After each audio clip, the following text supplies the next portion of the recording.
Audio-described film of an interview with composer Niraj Chag, Rum Rebel, 7 minutes 6. Niraj Chag is a man of South Asian heritage with a long bushy grey beard and darker moustache. He's wearing a grey ribbed beanie hat and a grey hoodie and is sitting in front of a computer screen flanked by large speakers and music equipment. Text. What is your role and what does a composer do? I am the music composer for Run Rebel, and my job is to create the soundtrack, underscore any potential songs or any potential music for choreography as well. Text. What research did you have to do before composing the music? On this particular project, I didn't actually have to do too much research. The reason being is that I kind of understood the world of the piece. Often you get a project where you don't understand the world or the language or something, and or something's a little bit esoteric. In which case, it would mean a lot of research and a lot of trying to get your head around, if it's, for example, a period piece, what the instruments were of that period, what the style was, how the kind of melodies and how the harmony is put together. So in this case, it was pretty straightforward from that point of view, because I kind of felt like I understood the world straight away from the script, and that's always a joy, because it's like, I can just get straight into expressing and composing, as opposed to kind of researching and thinking about it a lot. Text. How do you think sound and music contribute to the storytelling on stage? I think sound and music are so important. For me, music is sort of the heart of emotion. It's why I really got into music. Is I think music is the quickest and most immediate way to make somebody feel something. And I think when you're restricted by time, specifically in a theatre show, in a film, or in a TV program, whatever it is, you have to be able to express an emotion very quickly.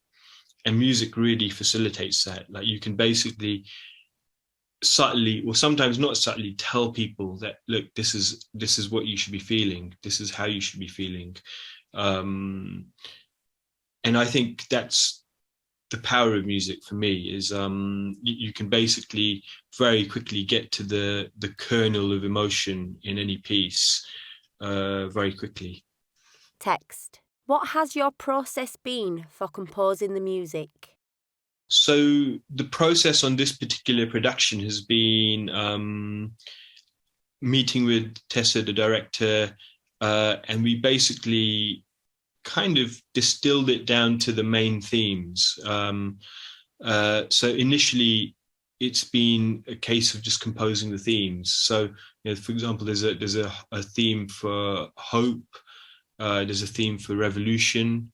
There's a theme that's, like a nightmare, dark theme.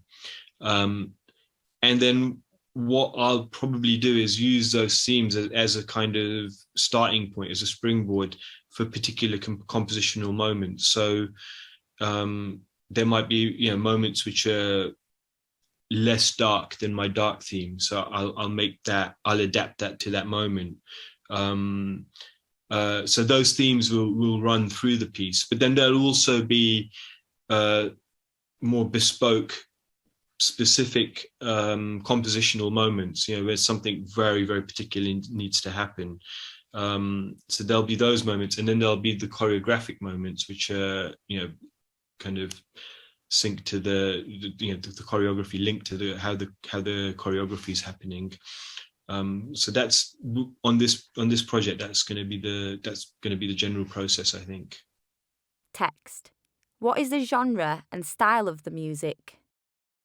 So the genre is quite a mixed it's quite mixed, the genres, I guess. There's a lot of traditional Indian sounds, as well as a little bit of Bollywood, but also, it's based in the UK, so there's a lot of contemporary UK sounds. Yeah, lots of modern Western production. So, for example, there'll be Indian instruments like the bansuri, which is an Indian flute, the Indian violin, which is a traditional violin just played differently, to very contemporary, sub basses, 808 basses, and kind of more hip hop influenced drums.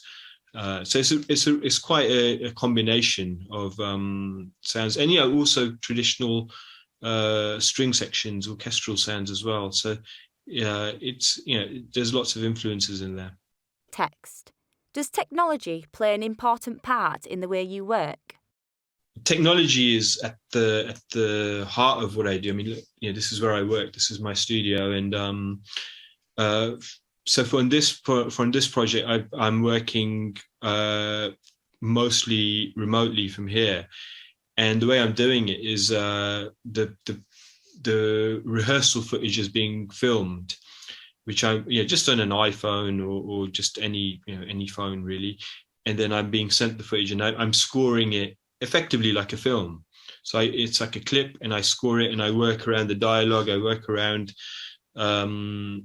what's happening in terms of the action, and then I send back the video with the embedded music, so the director can watch it in place with the music. So it gives them gives an immediate sense of how it's working, how it's feeling. And for choreographic moments, I just work with a lot of click tracking. So if there's no music in the space, then as long as the movement is to some sort of click, to some sort of metronome, then I can sync that up to my kind of project in the studio, and sync it up to my timeline, and then I can compose to the movement. So technology is just has a major influence on how I work. White theatre logos on a purple background. Lottery and Arts Council England funded.